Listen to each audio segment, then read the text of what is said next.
Hallo und herzlich willkommen zurück zu den Videos über die Musterbriefe und die Textbausteine. Dieses Mal schauen wir uns die Beschwerde an. Und die Beschwerde muss man trennen von der Reklamation, über die wir schon ein Video gemacht haben.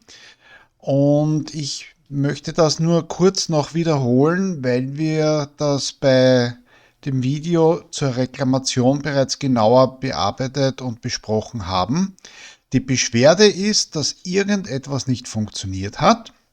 Man hat sich wahrscheinlich auch geärgert und weist darauf hin. Es gibt aber rechtlich keine Aktion.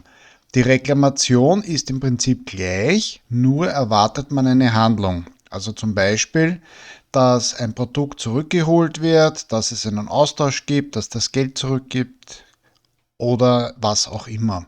Dazu gibt es dann noch die Mängelrüge, wenn ein Unternehmen eine falsche Lieferung bekommen hat und dem Anbieter das mitteilt, einschließlich diverser rechtlicher Möglichkeiten.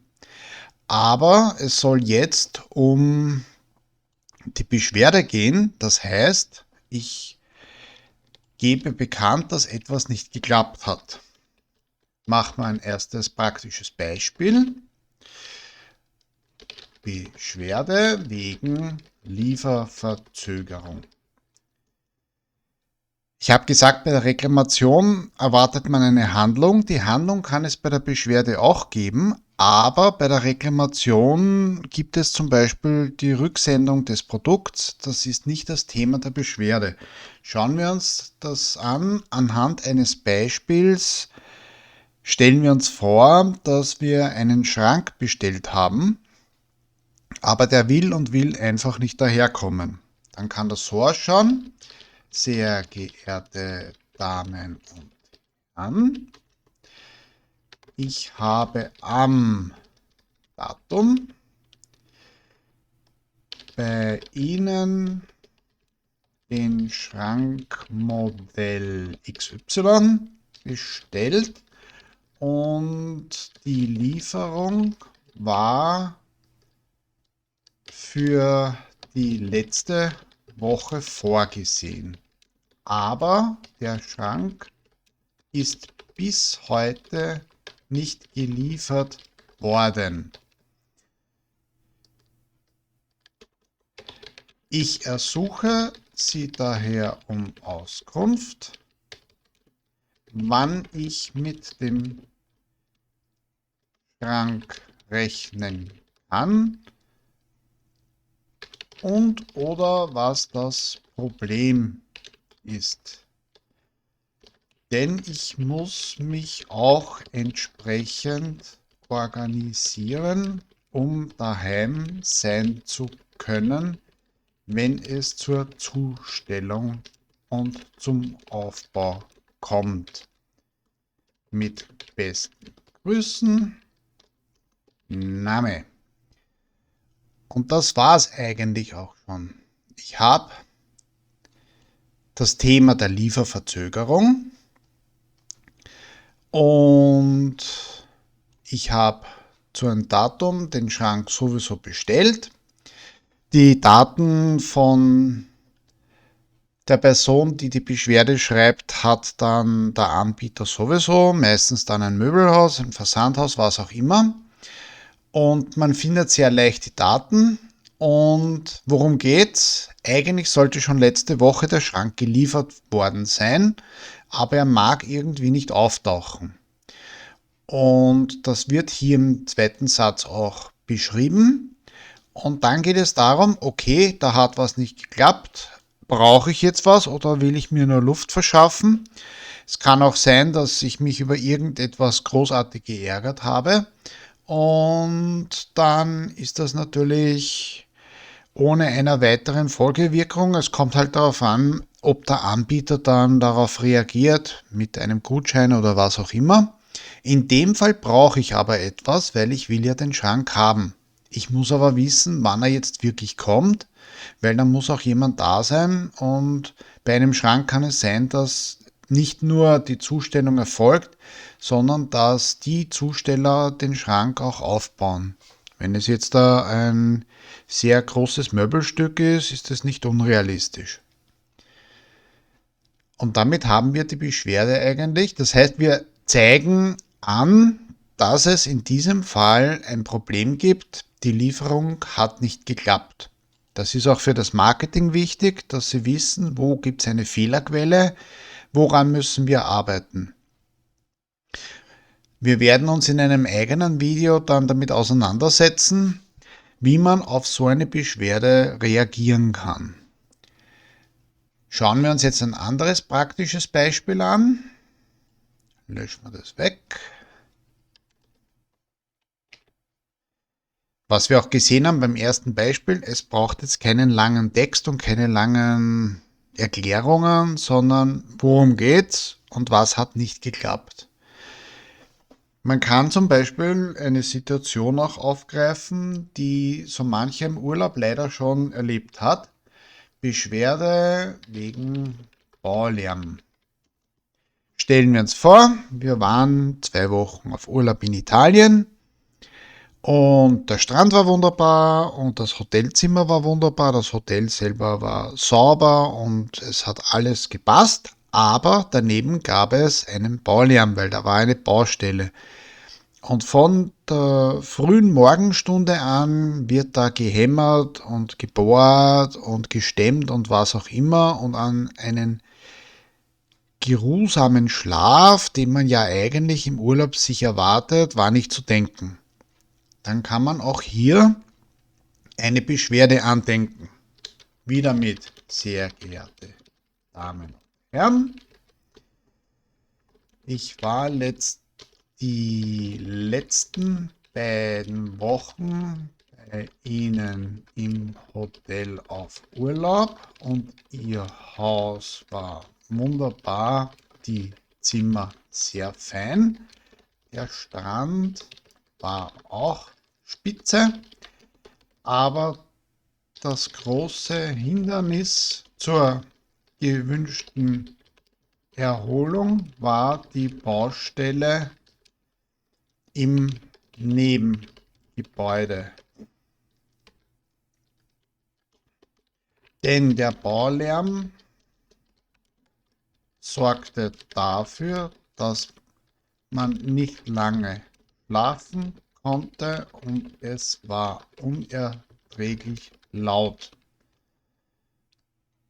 Das lässt sich jetzt nicht mehr rückwirkend verändern, aber es war mir ein Anliegen, darauf noch einmal hinzuweisen. Denn ansonsten war der Urlaub wirklich fein. Schade eigentlich wegen der Lärmbelästigung, für die Sie eigentlich gar nichts können.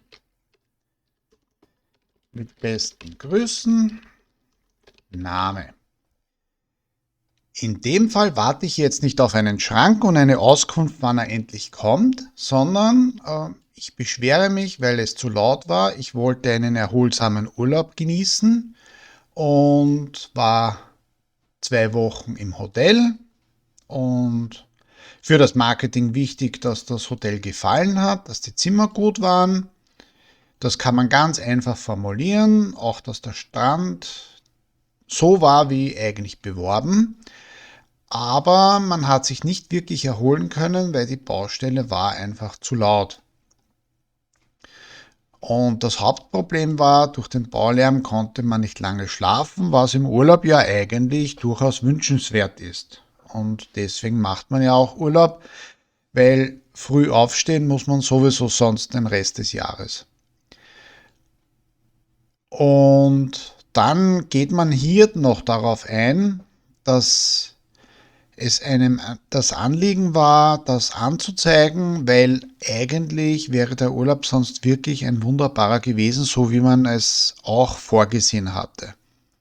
Und auch hier kann man sich dann überlegen, wie das Hotel darauf reagiert, weil da kann es eine Entschuldigung geben, Manche schicken dann eine Flasche Wein und sagen, es tut uns leid, aber ja, was soll man tun? Sie haben gesagt, vor der Urlaubssaison sind sie fertig und das war dann nicht der Fall, warum auch immer. Es kann auch sein, dass es einen Gutschein gibt für den nächsten Urlaub, weil man würde ja gerne sehen, dass die Urlaubsgäste wiederkommen. Und ja, das ist auch eine Geschichte, die wir uns dann in einem Video anschauen werden. Und eine typische Beschwerde, wo es tatsächlich nicht darum geht, jetzt irgendetwas zu ändern, weil der Urlaub ist ohnehin schon vorbei. Das heißt, da kann man auch nicht wirklich viel machen. Man kann aber darauf eingehen, was das Problem war. Und das ist eine klassische Beschwerde, die einfach einen Mangel anzeigt. Ich habe mir etwas erwartet, aber das hat jetzt nicht ganz so geklappt, wie ich mir das vorstelle. Und da kann man dann durchaus das entsprechend kundtun. Schauen wir uns noch ein drittes Beispiel an. Und zwar überlegen wir uns, wir haben ein Abo von einem Magazin, aber die letzte Ausgabe ist nicht geliefert worden. Das heißt, mit der Post kommt normal erst das Magazin, aber ich habe es diesmal, warum auch immer, nicht bekommen. Beschwerde wegen nicht geliefertem Magazin. Sehr geehrte Damen und Herren, ich habe seit vielen Jahren das Abo des oder Ihres Magazins XY. Jedoch ist letzte Woche die Ausgabe nicht zugesandt worden. Das ist schade, weil sogar im Radio ein interessanter Beitrag beworben worden ist und ich ersuche Sie daher um Prüfung, ob Ihre Daten noch aktuell sind oder was das Problem gewesen sein könnte.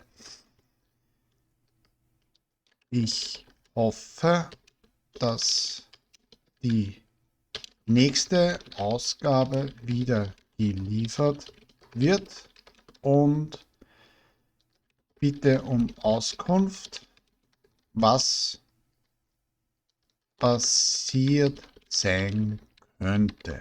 Mit besten Grüßen, Name.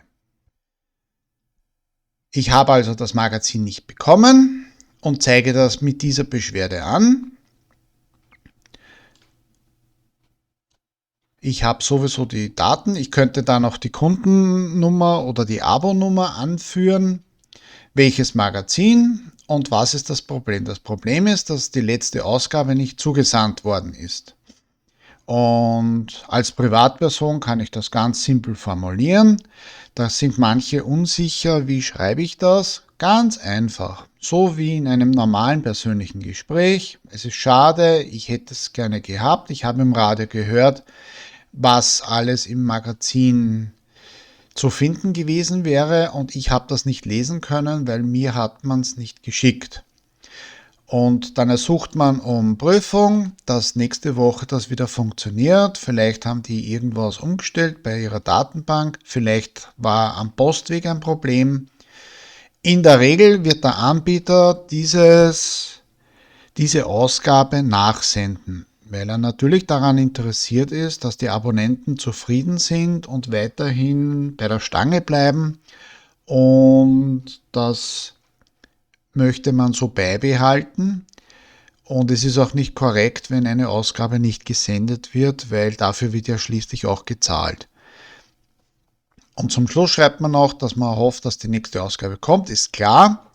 Und man könnte auch hier einfordern, dass diese Ausgabe nachgeschickt wird, was aber der Anbieter, wenn er professionell arbeitet, sowieso macht. Und damit haben wir jetzt 3 Ausgaben von Beschwerden erarbeitet. die klassische, praktische Beispiele beinhalten, von einem Ärgernis im Urlaub über Lieferverzögerungen bis zu gar nicht geschickt. Und das sind typische Situationen, wo man sich überlegen kann, schreibe ich eine Beschwerde oder nicht. Ich bin an sich kein Mensch, der sich sonst groß beschwert. Aber was man nicht vergessen darf, eine Beschwerde ist jetzt nicht grundsätzlich was Negatives, sondern es ist eine hilfreiche Rückmeldung für die Anbieter, dass die wissen, hoppla, Freunde, da ist ein Problem. Und wenn man das weiß, dann kann man daran arbeiten, kann sich verbessern und kann auch den Kundenservice verbessern. Es ist zum Beispiel so, wenn ich jetzt ein YouTube-Video mache und das gefällt nicht, wäre es für mich persönlich viel besser, wenn die Leute schreiben, hey, das oder das oder das hat mir nicht getaugt oder dieses Hintergrundbild geht ja gar nicht oder sonst irgendetwas. Wichtig ist, dass man dabei höflich bleibt. Wichtig ist dabei, dass man genau sagt, was wirklich Sache ist, weil sonst weiß der Anbieter ja nicht, was er tun soll. Und aus Sicht des Anbieters, wenn ich jetzt ein Abo anbieten kann und die Magazine verschicke, dann kann ich hier hinterfragen, was das Problem war, weil das hat vielleicht die ganze Ausgabe betroffen und sehr viele Abonnenten, und dann kann ich eine Fehlerquelle ausfindig machen und mich verbessern. Und in diesem Sinne hoffe ich, dass diese 3 Beispiele gute Anleitungen waren, wenn man selbst einmal eine Beschwerde schreiben möchte oder muss. Und vielen Dank fürs Zusehen und Zuhören. Bis zum nächsten Mal. Alles Liebe.